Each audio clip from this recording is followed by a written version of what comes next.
Welcome to the foundation meeting. Thanks, guys, for coming. What we're going to talk about is a little bit about personal marketing, how to showcase your achievements and plan your application strategy, and then a little bit about thinking about schools and how do you choose the schools that you're applying to. So, what are you going to do in terms of school choice? A lot of people kind of think about schools in terms of geography, GPA, and MCAT score, which of course you do have to consider those things in your application, but the best matches tend to be from people thinking about the mission of the school fitting with who they are and taking those pieces out of the picture. So taking geography, MCAT, GPA out of the picture and really looking at, okay, who am I as a person? What are my accomplishments? What do I believe in? Where do I see myself going? And matching that up with the mission of the school, because each school is going to have a unique mission. So we're going to start a little bit by talking about how do you think about who you are. Excuse me. I don't know if you guys have heard about the idea of the sort of the cookie cutter applicant. I just put sort of the general stats of a cookie cutter applicant. Basically, the cookie cutter applicant takes a list of all the things that you have to do to get into medical school. They make a checklist and they go down the checklist and they're like, all right, check, check, check. I've done all these things. That's not what you want to do as you're getting ready to prepare. And my sense is that that's not what Northeastern students do, right? They don't work in a lab and just clean glassware. They actually participate in genuine research in a lab.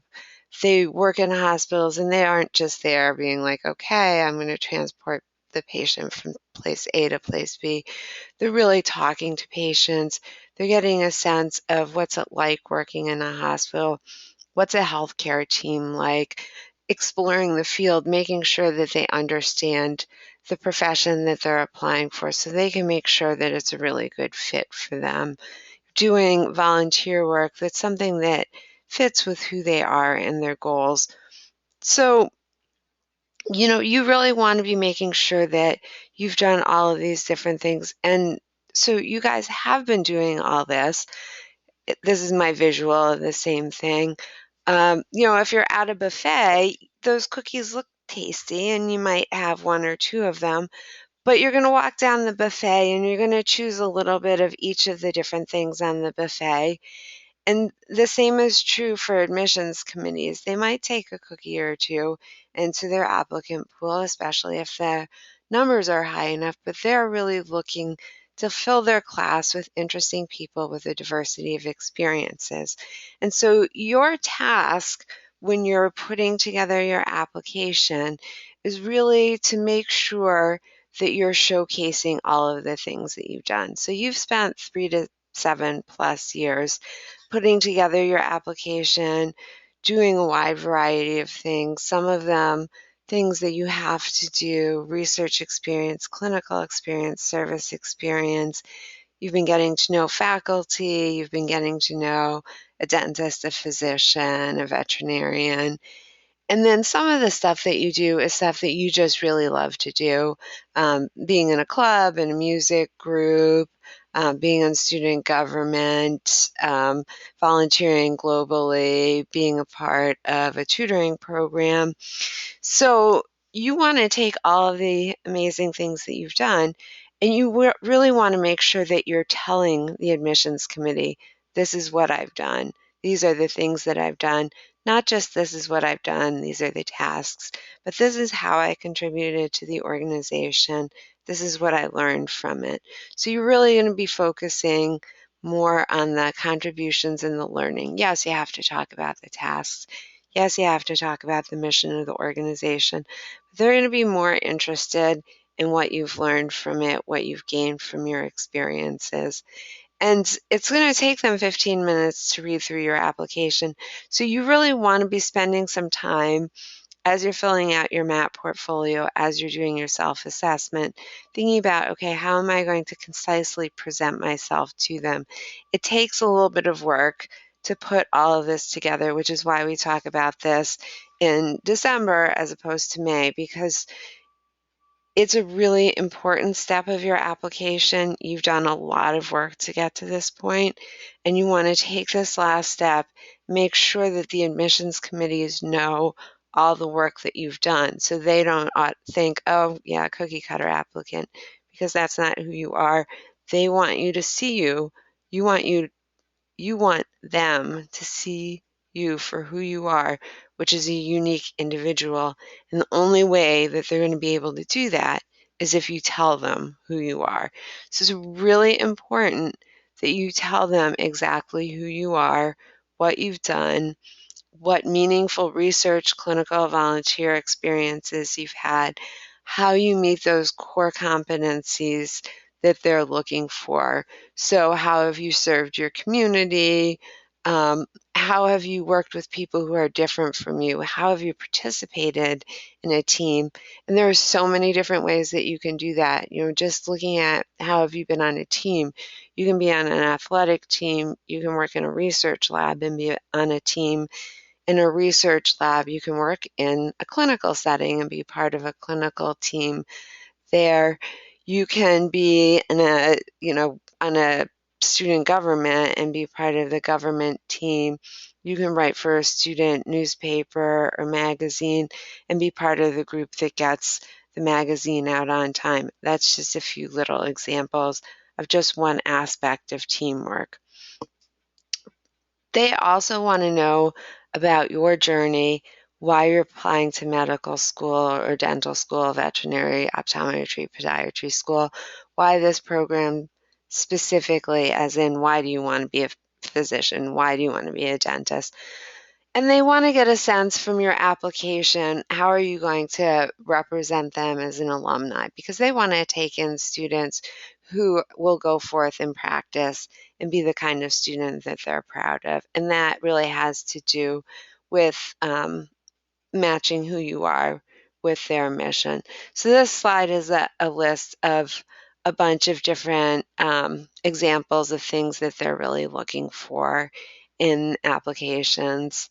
Some things that people sometimes don't think about putting on their application. If you work to support yourself while you were in school, that's something that's very important. You want to include that on your application. Obviously, it's not going to be your most significant experience, but you want to let them know, hey, I don't have 300 volunteer hours because I spent those 300 hours waiting tables because I had to do that to pay my rent. So you want to include things that give them the full picture of who you are. What doesn't interest them, remember you're putting together this application for only one purpose, which is to help you to get admitted into the professional program of your choice. There are a lot of times that people will, be feeling insecure when they're putting together their application. That's common, but keep those insecurities inside of you. Share them with your friend or your mom, but don't put them on your application. Um, you want to put together an application that confidently showcases who you are as an individual, and they want to be able to see what things have you done. You have very limited real estate on that application. Don't waste it explaining why you don't want to be things. Don't waste it with other people's words like quotes. Don't waste it with experiences that are really distant. If it's something from high school, like you were an Eagle Scout, okay, that goes on your application. If it's something, you were a National Merit Scholar, yeah, you put that on your application. You won a National Science Fair. I mean, these types of things that are major accomplishments in high school can go on your application. If you started a job in high school and you worked in it through college, that's something, you put that start date whenever the start date was. But, the 1,000 hours of volunteering that you did in high school is probably not going to go on your application unless it's pivotal to who you are and your experience in applying for medical school, and then you talk about it in a personal statement. So again, your first steps, your thorough self-assessment, which you guys should be working on. Who are you? What do you want the admissions committee to know about you? What impression do you want them to have of you when they're finished reading your application? And you want that to be reflected throughout your application. Use action words, not adjectives. Um, yes, share tasks, but don't dwell on them. Instead, discuss contributions and learning. Try not to use the word I too much. It makes you sound a little arrogant.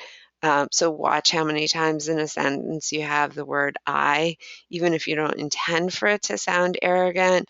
Try and change the I's and change them out. If an organization is not obvious, like you volunteered for Peer Health Exchange, just give a one-sentence blurb of what is Peer Health Exchange so they understand what it is, but don't make that the primary focus of your description. So, moving on to choosing schools, how do you decide where you apply? You really want to think about what is important to you in a school? What things do you really want from your school? And that's going to be different for each applicant. So for some students, they're really focused on the curriculum. They really want to make sure it's pass fail, or they really want to make sure they get grades. They really want it to be a traditional lecture style curriculum because that's what they're most comfortable with, or they're done with lecture style curriculums and they really like it to be not a traditional lecture style curriculum.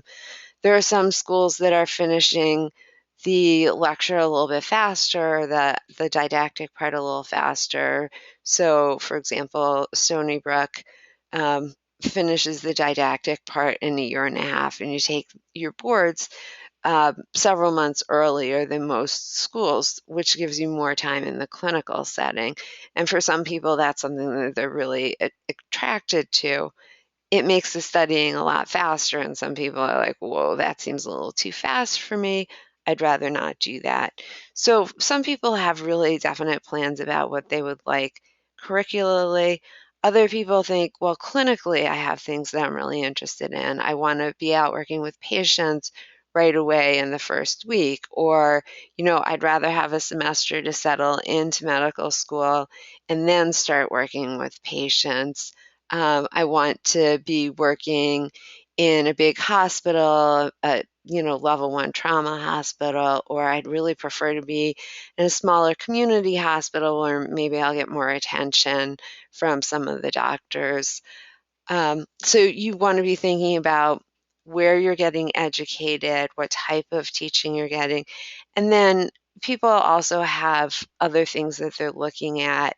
Um, Residency is one of the things that are really important to some people. So, number one, where do people go for residencies? What do most people stay locally? Do they tend to go more globally throughout the US? Because the tendency is where people go for their residency is more likely where they wind up practicing. Um, so, if you're somebody who's like, oh, I really want to be in the Northeast, but, the Northeast schools are really competitive, and you're looking at programs and thinking, well, do a lot of people do their residencies in Massachusetts, for example? So if I went to this school, what are the chances that I would be able to come back to Boston for a residency? And that may be something that you want to be thinking about. So geographically, where do people do their residencies? And then also, what type of residency do people do? So, do people do residencies more in general practice, or is it more specialized? And then, what hospitals are affiliated with the schools? So, if there are hospitals affiliated with the schools that have residency programs, they're going to have a stronger education in whatever that residency program is in.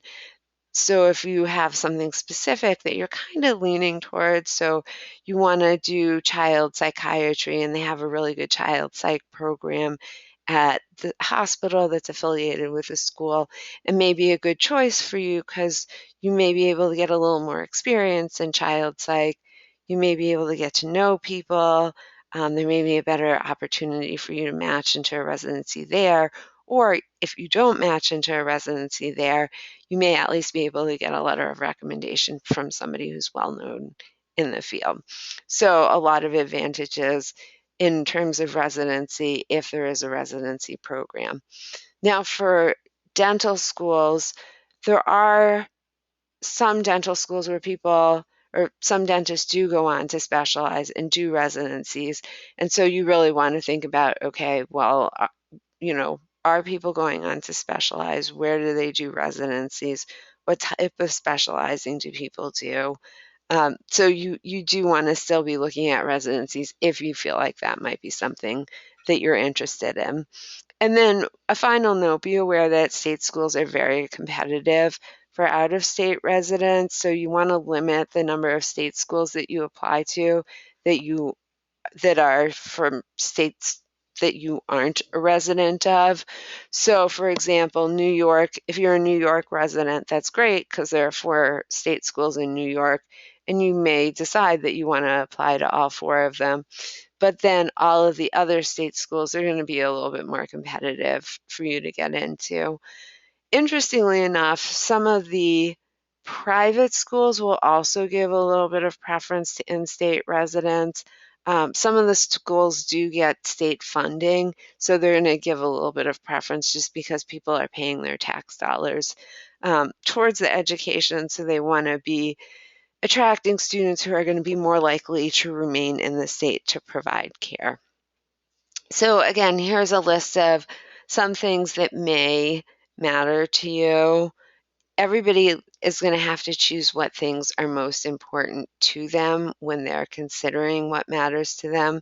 And you probably want to put together an Excel spreadsheet and just think about, what is really important to me? Are there special programs at schools that are important to me? Is having time for research important for me? Is having special service opportunities important? Is study abroad opportunities important? The size of the clinical groups, are those important to me? So you really want to be thinking about that and then looking through a bunch of schools and seeing, what are those different schools, what opportunities do they offer? And you may revise what's important to you as you go along through the process, as you start looking at different schools. Okay, so um, what I did is to kind of give you a general idea of, well, how does one go through a school and look at the school? What kinds of things do you think of? I just chose Temple University because the director is coming on campus tonight, and so I thought we would all want to look at Temple. And just look at, okay, how do we look at the school? What kinds of things do we want to look at when you're looking at a school to kind of get to know the school? So the first thing you want to do is you want to just go to their homepage. You want to look at their mission statement.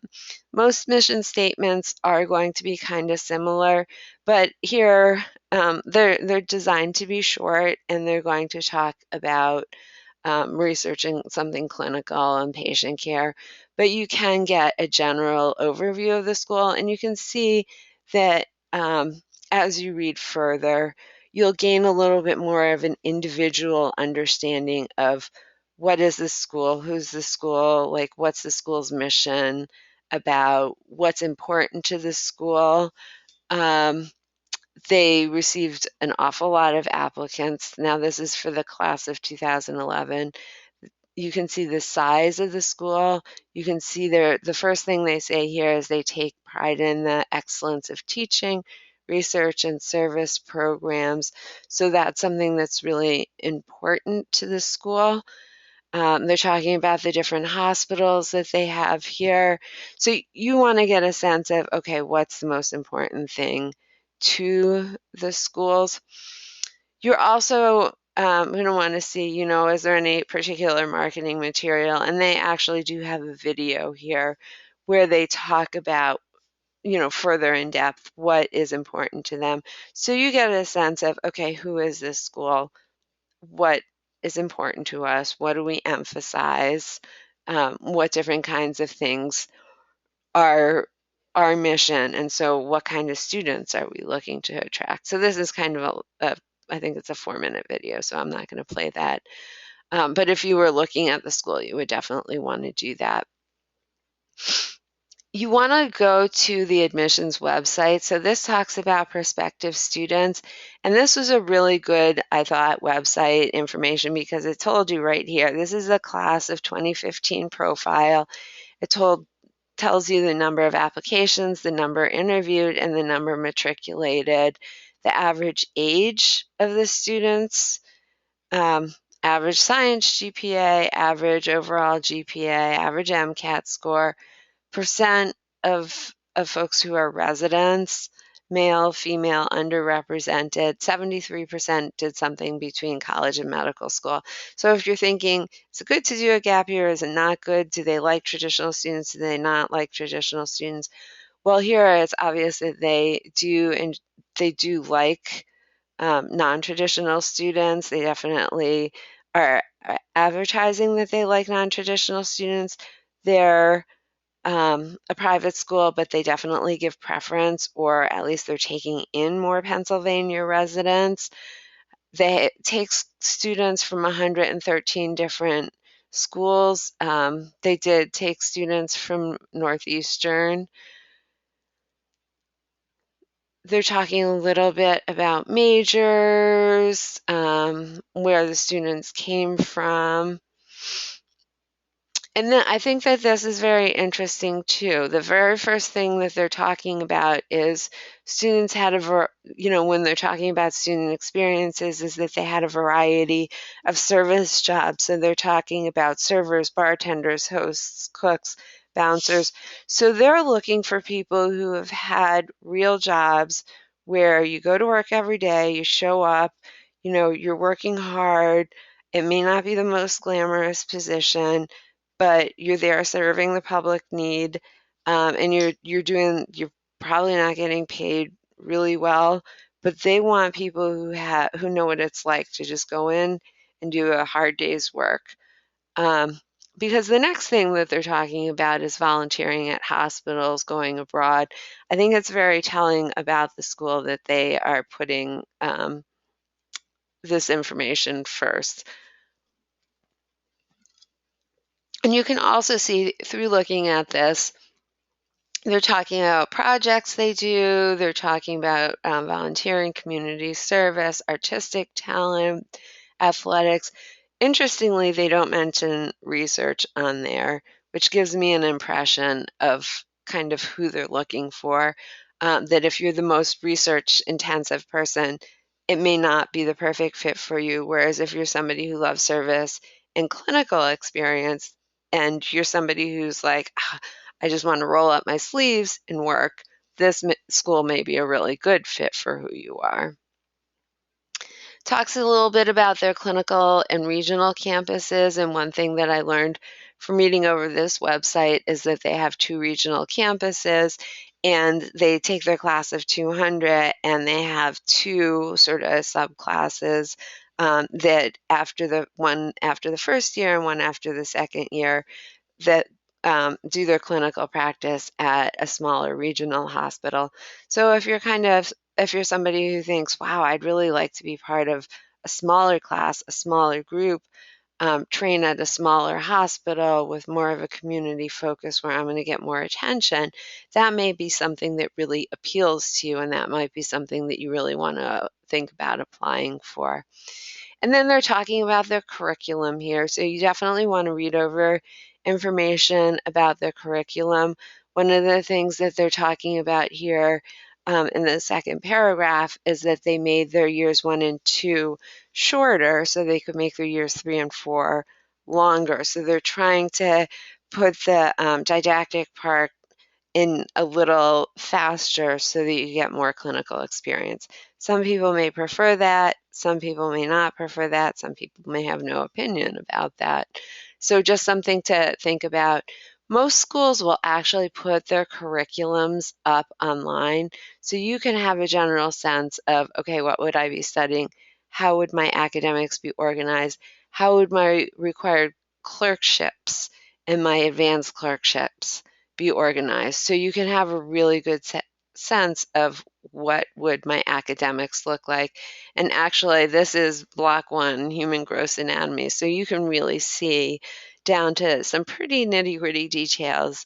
This is what my studies would be like. And one thing that is kind of interesting from this description, attendance is and participation at least 90% of scheduled conferences is required. Some schools require attendance. Some schools actually do not require that you attend classes. You can just watch them on your own. Some schools will have a lecture room and then they'll have a second room on the side for people who like to spread out and be a little noisy during class. So you go and it's video conferenced into a second room. So if you're somebody who likes to eat and make a little bit of noise during a lecture, you can do that at some schools. Other schools, they want to see you there in class. One thing that grading in this program, or at least in this block, the human gross anatomy, 90% of it is test-based, and then peer evaluation of professional attitudes and behaviors is worth 10% of the overall block grade. So you may be somebody who thinks, ew, what? I wouldn't like that. Or you might be somebody who thinks, oh, great. Well, that's going to foster a real community atmosphere because people are going to want to, get to know each other and become friends in order to get a good grade. And so that's going to develop a good relationship among people. So again, just things you want to think about and look at. Most schools will have some sort of international programs. You want to look at it, read it over. Where do people go? What kinds of things do people do? When do they go there? Usually it's the summer after their first year and then some sort of elective in their fourth year. Is that something of interest to you? Is it not? A lot of people really want to do something internationally. Dual degree programs may be of importance. Temple has an MD PhD program. Those are pretty selective, but some people are interested in doing those. If you're thinking about MD PhD or DO PhD or dental PhD, veterinary PhD, you definitely want to think about looking at the PhD programs separately from the MD program. So really make sure whatever school you're applying to has a PhD program that you're interested in and has a researcher or research labs that you're interested in. You don't want there to be just one researcher. You want there to be pretty rich research environment in what you're interested in because if there's only one person and they get recruited away by another school, then what are you going to do? So you don't ever want to be in that position where you're partway through your degree and all of a sudden you're like, oh, whoops, now what do I do? So you really want to look for that depth of and breadth of research and make sure that you feel like there's a fair amount of research that you're interested in, and it doesn't have to be 50 people, but at least a department. MD PhD or MPH is also very popular, as is DO MPH, dental MPH, and veterinary. And then there are a lot of other programs. MBA, this Temple has an urban bioethics program.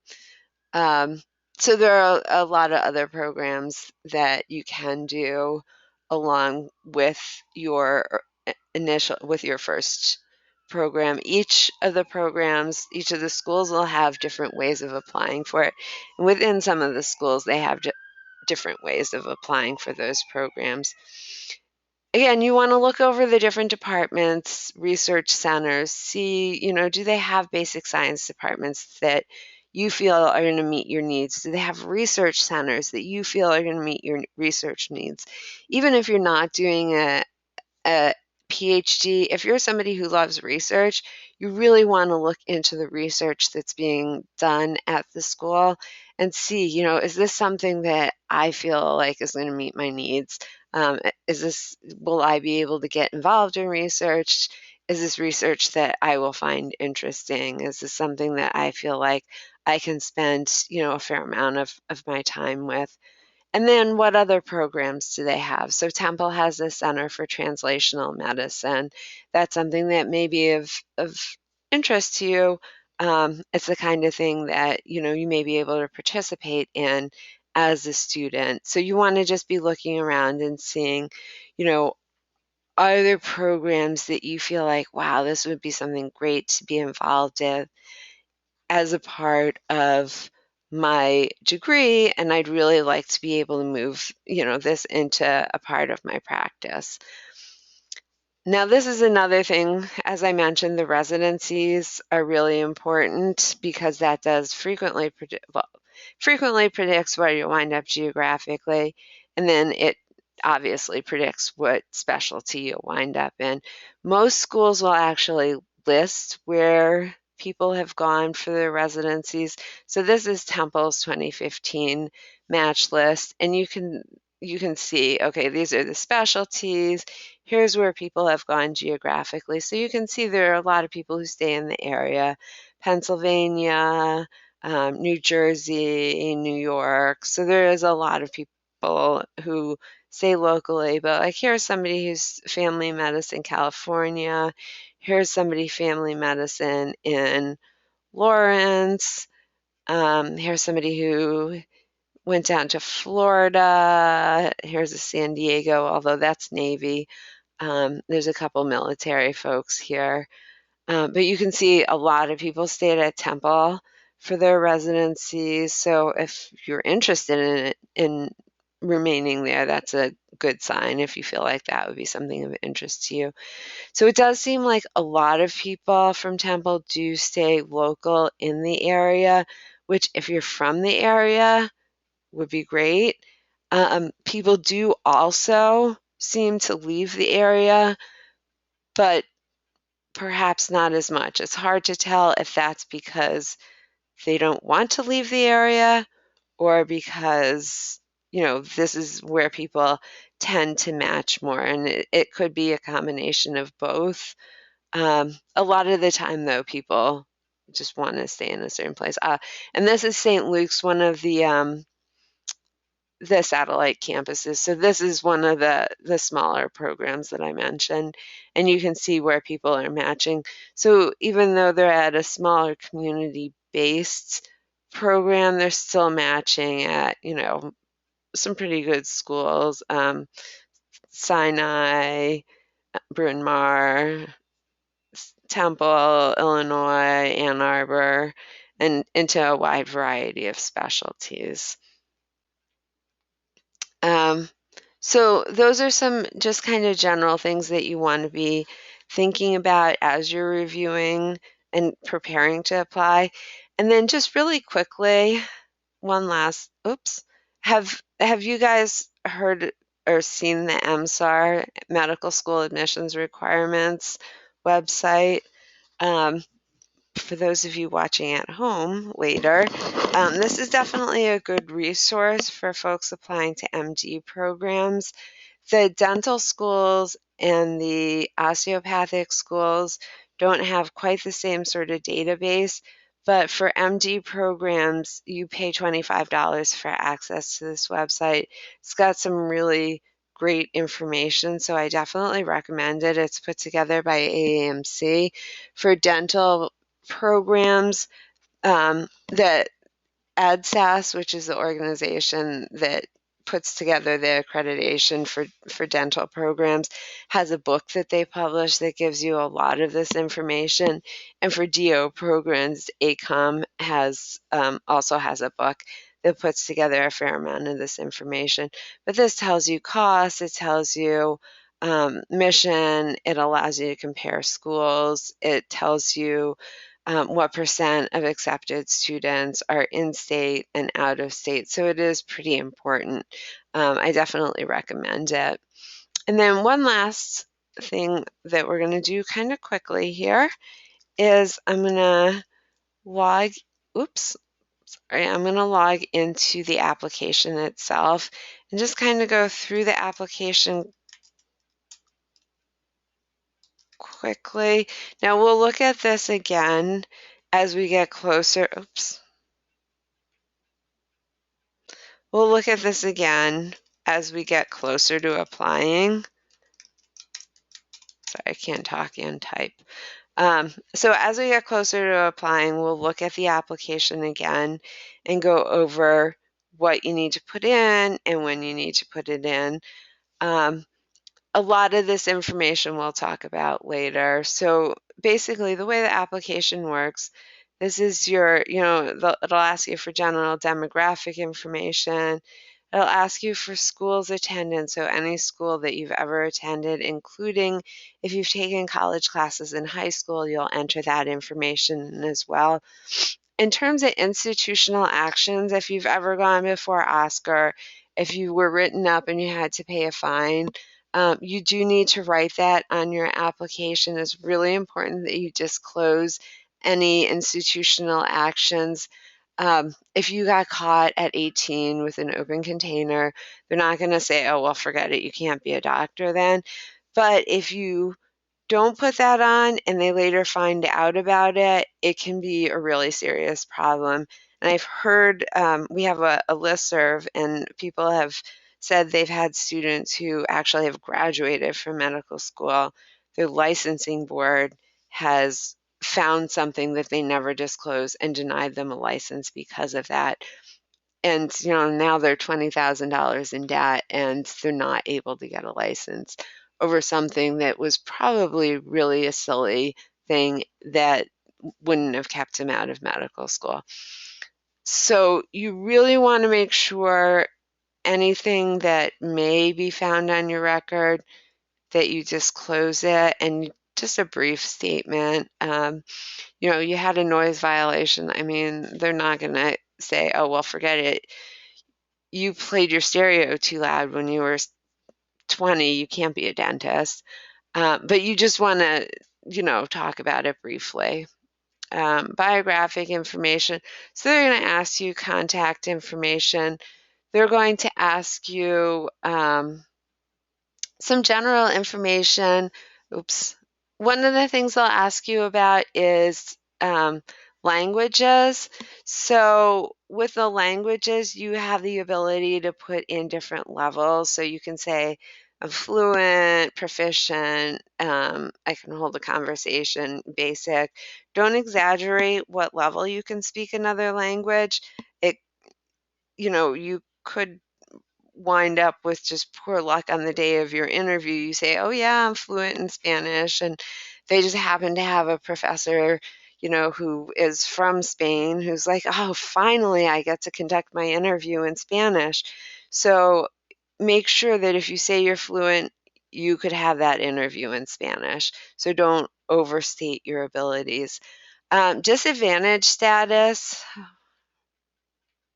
Okay, so disadvantage status, really think about the criteria for disadvantage status. If you feel like you meet the criteria, it's definitely to your advantage to claim it. Nobody likes to claim disadvantage status, but if you grew up without a lot of the things that some of your peers may have had, it's harder to get to the point where you're applying to medical or dental school. And so you really want the schools to understand, well, I didn't have access to tutors. I didn't get a chance to go to Space Camp and learn all of the things that maybe some of my peers did. I didn't get to volunteer because I had to work. I had to have a job.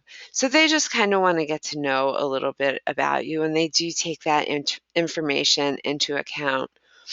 The coursework section, you'll actually have to enter all of your grades into the coursework section, and that's going to take a little bit of time. So you really have to make sure that you're spending the time to do that. You're putting aside a little bit of time when it's time to apply. The work and activities section is a section that I want to talk about the most here. So you can add for the MD programs 15 activities.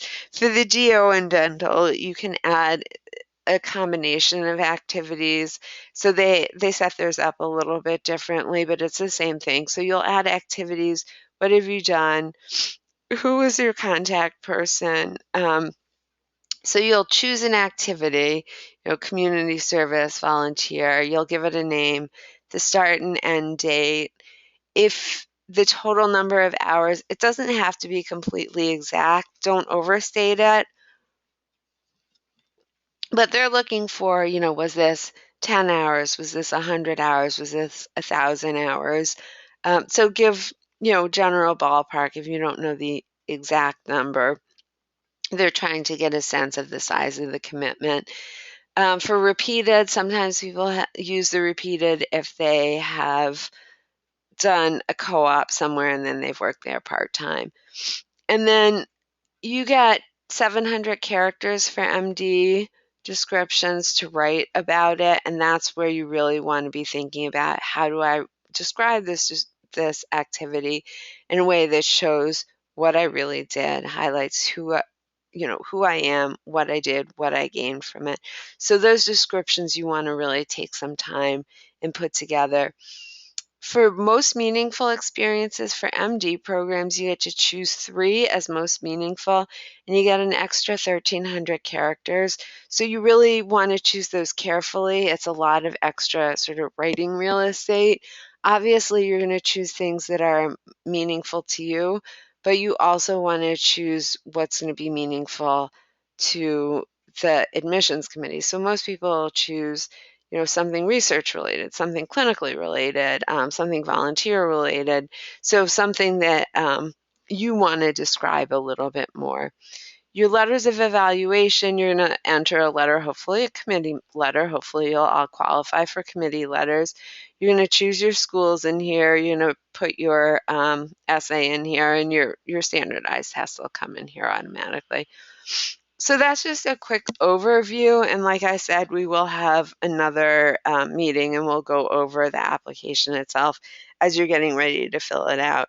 It is a good idea, though, to start thinking about how you're going to market yourself in your application, who you're going to be, how you're going to tailor those descriptions, and you're going to do that when you're filling out MAP, the medical applicant portfolio, so that you're making sure that that what you write in there is easily relatable and easily transferable to the application itself. So that is a general overview. That's everything that I have to go over today, and that's basically the gist of the foundation meeting and how to start thinking about schools. Definitely when you start thinking about schools, people want to, or a lot of people are thinking, well, I want to apply to the New England schools. I want to apply to Tufts and BU. Um, if you're applying to MD programs, maybe you want to apply to UMass, and that's great. That's fine. But you don't want to just apply to schools in the Northeast. They're some of the most competitive schools. So really think about breaking out of your bubble.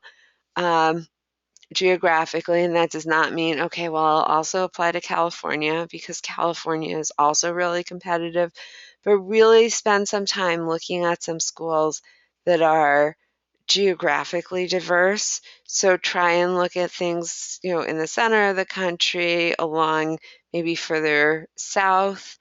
So really try and expand your options. Just looking at a school doesn't obligate you to apply there. So spend a little time looking around. Okay.